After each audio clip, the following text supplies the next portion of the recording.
መለኩል መውት ለምሳሌ የሞት መልአክ የሰዎችን ነፍስ እንዳያወጣ የታዘዘው መልአክ እንዴት ነው? የዓለምን ሰው ነፍስ ሩህ የሚያወጣው እርሱ ነው፣ አንድ መልአክ ነው አይደለ?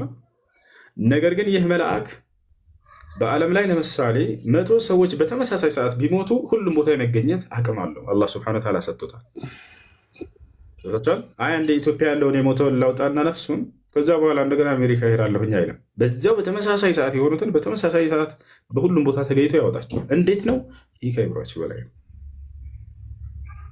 ከዛሊከ ሩህ ልክ እንዲሁ ነፍሳችን በሁለት መንገድ እንድትሆን አላህ ሱብሓነሁ ወተዓላ ወስኖላታል። በምድራዊ ህይወትም በቀጣይ በዛኔ በቀብር ህይወትም።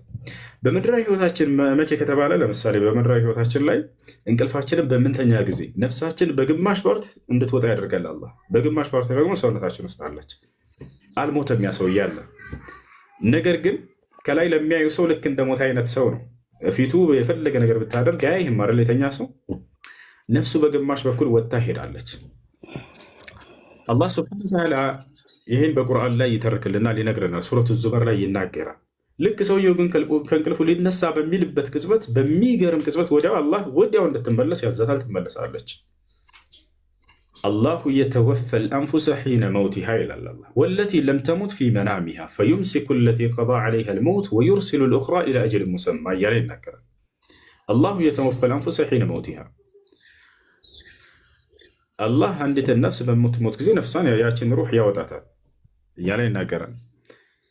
ወለቲ ለም ተሙት ፊ መናሚሃ፣ ያችንም ያልሞተችን ነፍስ በምትተኛ ጊዜ ነፍስን ያወጣታል። ከዚያስ ፈዩምሲኩ ለቲ ቀዳ ዐለይሃ ልመውት፣ እንደ አጋጣሚ ሰውየው በዚያው እንቅልፉን ተኝቶ እንዲሞት የተወሰነበት ከሆነ በዚያው ሩሑን አላህ ነጥቆ ይወስዳታል። ወዩርሲሉ ልኡኽራ ኢላ አጀሊን ሙሰማ፣ እንድትሞት ያልተወሰነባት ነፍስ ከሆነች ደግሞ ገና ጊዜዋ ያላለቀ ከሆነች ጊዜ ያላት ከሆነች ያችን ነፍስ ወዲያው ወደ ሰውነቱ ይመልሳታል፣ ይልካታል። ስለዚህ በዚህ ሁኔታ በሁለት ሁኔታ ትኖራለች። ልክ እንዲሁ የቀብር ህይወትም ላይ የቀብር ጥያቄ ከተደረገ በኋላ ነፍሳችን በሁለት መንገድ ትኖራለች። በግማሽ ወደ ገነት ትሄዳለች። ወዴት ነው የምትሄደው ለምትሉ ሰዎች፣ በግማሽ ደግሞ የቀብር ህይወትን ታገኛለች። የቀብር ጸጋ አላት። ነዒም አልቀብር ሳቢቱን ፊል ኪታብ ወሱና ያ ነው። ስለዚህ ነቢ ሰለላሁ ዐለይሂ ወሰለም ሐዲስ ላይ አርዋሑል ሙእሚኒነ ፊል ጀና ብለው ተናገሩ። የሙስሊሞች ነፍስ በገነት ትሆናለች ብለው ተናግረዋል። እስከ መቼ ድረስ? እስከ ትንሣኤ ቀን ድረስ። ልክ የትንሣኤ ቀን ሲደርስ ጊዜ አላህ ሱብሓነሁ ወተዓላ ሊያስነሳ ሲፈልግ ጊዜ ከቀብር ሰዎችን ያችን ሩህ ወደ ስጋች ተመለሽ ብሎ ያዛታል። ሙሉ በሙሉ የዛኔ ወደ ስጋችን ትመለሳለች።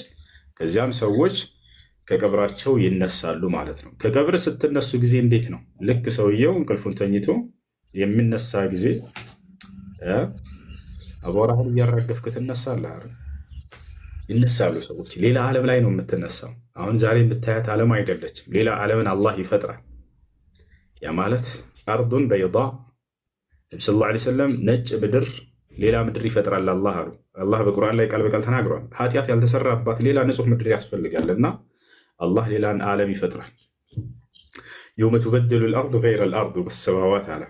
ከዚች ከምድር ሌላን ምድር በምቀይር ጊዜ፣ ሰማያትንም በምቀይር ጊዜ አለ። እነዚህ ማየትን ሳይቀን ይፈራርሳሉ ሁላቸው። ነገር ግን አላህ ስብሐነሁ ወተዓላ እነዚያን ሰዎች ከቀብራቸው እንዲነሱ ያደርጋቸዋል። ከዚያም በኋላ ለፍርድ ይሄዳሉ ሰዎች ማለት ነው። ለፍርድ የምንሰባሰብበት ቦታ የት ይመስላችኋል? ዓለሙ ተቀይሯል ብያለሁ። የዛኔ ተራራ የሌላት ለምታ የሆነች ነጭ ምድር ነች የምትፈጠረው። ይሄ ተራራ ምናምን አይኖርም የዛኔ ተፈቻለ። ነገር ግን ለፍርድ የምንሰባሰብበት ቦታ አሁን ያ ቦታ የት አካባቢ ነው ከተባለ ፍልስጢን፣ ኢየሩሳሌም ነቢያቶች ሁሉ ሲላኩበት የነበረው ያ ታላቅ የተቀደሰ ቦታ አላህ የተቀደሰ ቦታ ብሎ በቁርአን ላይ እንደጠራው እስራኤላውያን ነቢያቶች በጣም መስዋዕት ከፍለዋል። ታውቃላችሁ፣ በአይሁድ በጣም ተገለዋል፣ ተገርፈዋል፣ ብዙ ሆነዋል፣ ተሳደዋል። ይሏቸዋል። አላህ ስብሐነሁ ወተዓላ በዚያ ቦታ ላይ አድርጎታል፣ የፍርድ እንትን የሚሰጥበትን ማለት ነው። እና በዚያ ቦታ ላይ ሰዎች ይሰባሰባሉ፣ ለፍርድም ይቆማሉ ማለት ነው። ይህን ይመስላል። ይህ ስለ አማኝ ሰው አሟሟት ይህን ይመስላል። ከዛ ከፍርድ ቀን በኋላ ወደ ጀነት ይገባሉ ሰዎች። አሁን ስለ ከሃዲ ሰው አሟሟት እንቀጥል። አንድ አላህን የካደ ሰው ሊሞት በሚል ጊዜ እንዴት ነው የሚሆነው አሟሟቱ የሚለውን አላህ በቁርአን ላይ ነብዩ ሰለላሁ ዐለይሂ ወሰለም ሐዲስ ላይ ገልጸውታል። الذين تتوفاهم الملائكة الظالمين أنفسهم እነዚያ ነፍሳቸውን የበደሉ ሰዎች በክህደት መላእክቶች በሚገድሏቸው ጊዜ ምን እንደሚሆን አላህ ሱብሓነሁ ወተዓላ ሲናገር ነብዩ ሰለላሁ ዐለይሂ ወሰለም ሲናገሩ ገና መላእክቶቹ መለኩል መውትና ከእርሱ ጋር ያሉት አጋዥ መላእክቶች እንደመጡ እጅግ በጣም በሚያስፈራራና በሚዘገንን ገጽታ ይመጣሉ። ይወጣቸዋል። ልክ መጥተው ሲያያቸው ጊዜ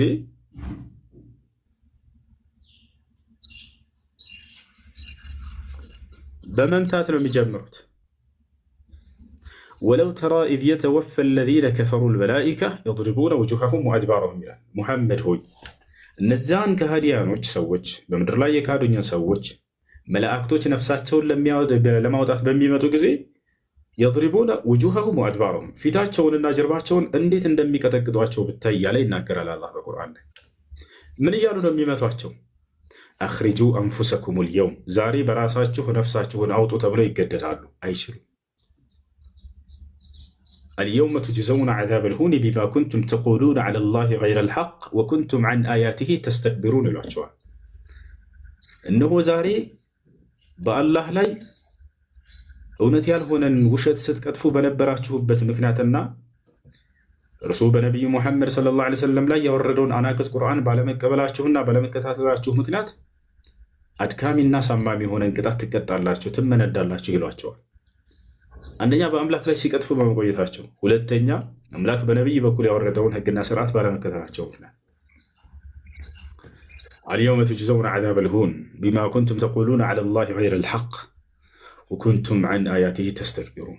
ነፍሳችሁን አውጡ ተብለው መላእክቶች ይደበድቧቸዋል። የአንድ የመላእክን ምት ነቢ ሰለላሁ ዐለይሂ ወሰለም ሲገልጹት ምን እንዳሉ ታውቃላችሁ? አንድ የመላእክት የሚመታቸው ምት ከሃዲያኖችን የምድር ተራራ አንድ ቢመታ በዚያ በመላእክ ኃይል የምድርን ተራራ አመድ ባደረገው ነበር አሉ።